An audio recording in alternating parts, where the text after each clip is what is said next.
Tião da Pinga resolveu dar uma festinha na sua casa.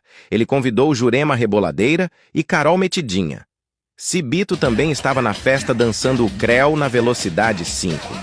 Bruno invejoso vendo Cibito já começa a rebolar também. Marquito Alfinete também mostra seu gingado, contagiando Maria Cabeluda e suas amigas.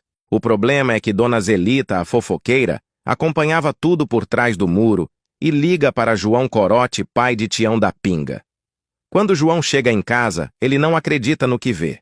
Tião da Pinga não sabe o que dizer para o pai, então ele diz que a casa foi assaltada e quebraram tudo. O miserável é um gênio,